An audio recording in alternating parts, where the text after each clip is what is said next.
নমস্কাৰ বন্ধুসকল, মোৰ অন্য এটা ভিডিঅ'লৈ আপোনালোকক স্বাগতম জনাইছোঁ। বন্ধুসকল, আজি আমি আলোচনা কৰিম SSC GD কনষ্টেবল 2024ৰ ওপৰত। যদি আপোনালোকে OBC SC ST EWS তেতিয়াহ'লে ভিডিঅ'টো শেষলৈকে চাই থাকিব, কাৰণ আপোনালোকৰ বাবে অতি গুৰুত্বপূৰ্ণ। আৰু মোক বহুতেই প্ৰশ্ন সুধি থাকে যে দাদা এইবাৰ নৰ্মেলেশ্যন মাৰ্ক কিমানলৈকে বৃদ্ধি হ'ব, দাদা মই অসমীয়াত এক্সাম দিছোঁ, মই নৰ্মেলেশ্যন মাৰ্ক পাম নে নেপাম, এনেকুৱা ধৰণৰ বহুতৰে বহুত প্ৰশ্ন। আৰু মই এই ভিডিঅ'টোৰ মাধ্যমেৰে বহুত কিছুমান কথা আপোনালোকক জনাবলৈ চেষ্টা কৰিম। আপোনালোকে ভিডিঅ'টো স্কিপ নকৰাকৈ শেষলৈকে সম্পূৰ্ণকৈ চাই থাকক, কাৰণ এই ভিডিঅ'টো প্ৰতিটো কাষ্টৰ কাৰণে অতি গুৰুত্বপূৰ্ণ ভিডিঅ'। মই আপোনালোকক ভিডিঅ'টোৰ মাধ্যমেৰে মটিভেট কৰিবলৈ চেষ্টা কৰিম। যদি মোৰ চেনেলটো প্ৰথমবাৰ কাৰণে ভিজিট কৰিছে তেতিয়াহ'লে মোৰ চেনেলটো ছাবস্ক্ৰাইব কৰক আৰু কাষত থকা বেল আইকনটো প্ৰেছ কৰক। চাওক বন্ধুসকল, যিহেতু আপোনালোকৰ প্ৰায় সংখ্যকে মোক সুধি আছিল যে দাদা নৰ্মেলেশ্যন মাৰ্ক এইবাৰ কিমানলৈকে বৃদ্ধি হ'ব পাৰে।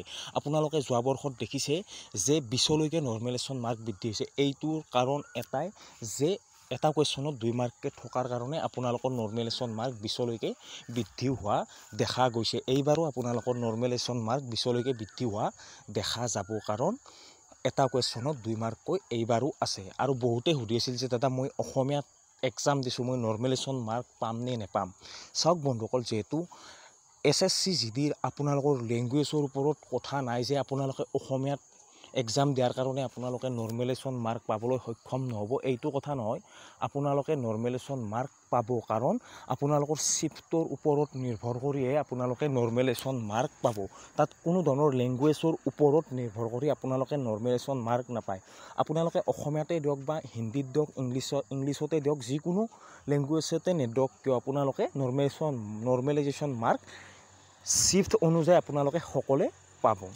এতিয়া আহিছোঁ আপোনালোকৰ OBC SC ST মই কি কাৰণত ক'লোঁ। এইটো কাৰণতে কৈছোঁ যিহেতু আপোনালোকৰ কাষ্ট চাৰ্টিফিকেট, আপোনালোকৰ ক্ৰুচিয়েল ডেট কি আছে আপোনালোকে হয়তো প্ৰায় সংখ্যকে নেজানে।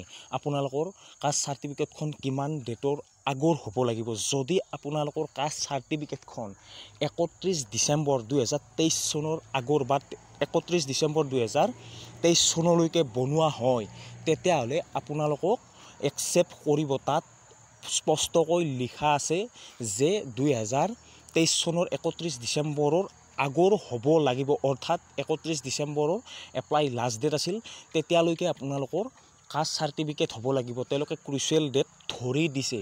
যদি তাৰ পিছত আপোনালোকে কাষ্ট চাৰ্টিফিকেট বনাই বা EWS OBC চাৰ্টিফিকেট SC এনেকুৱা ধৰণৰ চাৰ্টিফিকেট বনাই নিয়ে, অথৰিটিৰ ওপৰত নিৰ্ভৰ, তেওঁলোকে আপোনালোকক একচেপ্ট কৰিবও পাৰে, নকৰিবও পাৰে। আৰু আপোনালোকে নকৰিলেও কোৰ্ট কেছ কৰিলেও আপোনালোকে কোনো ধৰণৰ সফলতা নাপাব, কাৰণ তাত লিখাই আছে ডেট ইছ্যু, তাত লিখাই আছে 31 ডিচেম্বৰ 2023 চনৰ আগৰ হ'ব লাগিব বা 31 ডিচেম্বৰ 2023 চনৰ হ'ব লাগিব। তাৰ পিছৰ হ'লে আপোনালোকে ৰিজেক্ট কৰা হ'ব, তাত স্পষ্টকৈ লিখা আছে। আপোনালোকে এইটো কথা মনত ৰাখিব।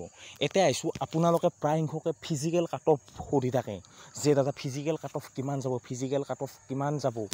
মই আপোনালোকক অলৰেডি জনাইছোঁ ফিজিকেল কাট অফ কিমান যাব। আপোনালোকে যিহেতু এক্সাম দিছে, আপোনালোকে ভালদৰে প্ৰিপাৰেশ্যন চলাই থাকক, আপোনালোকে ৰানিং প্ৰেক্টিচ কৰি থাকক, কাৰণ আপোনালোকে সকলোৱে কষ্ট কৰি ৰিটেন এক্সামটো দিবলৈ সক্ষম হৈছে। আপোনালোকে বৰ্তমান যিকোনো নম্বৰ নাপাওক, কাৰণ আপোনালোকে ফিজিকেল প্ৰেক্টিচ কৰাটো অতি দৰকাৰ।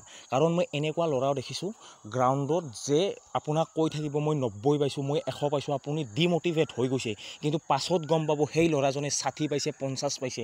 আপুনি কিন্তু তাৰ কথা শুনি ফিজিকেল প্ৰেক্টিচ নকৰিলে আৰু আপোনাৰ তাত কৰি 10 নম্বৰ বা 5 নম্বৰ বেছি পাই থৈছিলে, আপোনালোকৰ লগত এনেকুৱা হৈ যাব পাৰে।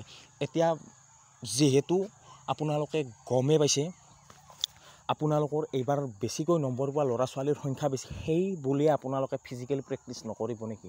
আপোনালোকে ফিজিকেল প্ৰেক্টিচ কৰক, কাৰণ আপোনালোকে দায়িত্ব, আপোনালোকে এক্সাম দিছে, আপোনালোকে ফিজিকেল দিয়া আপোনালোকৰ দায়িত্ব। এটা বহুতে ক'ব যে তই এনেকৈ ক, সেইটো কথা নহয়। কাৰণ ময়ো SSC GDৰ এক্সাম দি পাইছোঁ, ময়ো সেনেকুৱা সন্মুখীন হৈছোঁ যে মোক কৈছে মই 60 পাইছোঁ, মই 50 পাইছোঁ, কিন্তু সেই ল'ৰাজনে মোতকৈ কম পাইছে, এনেকুৱা মই বহুত দেখিছোঁ।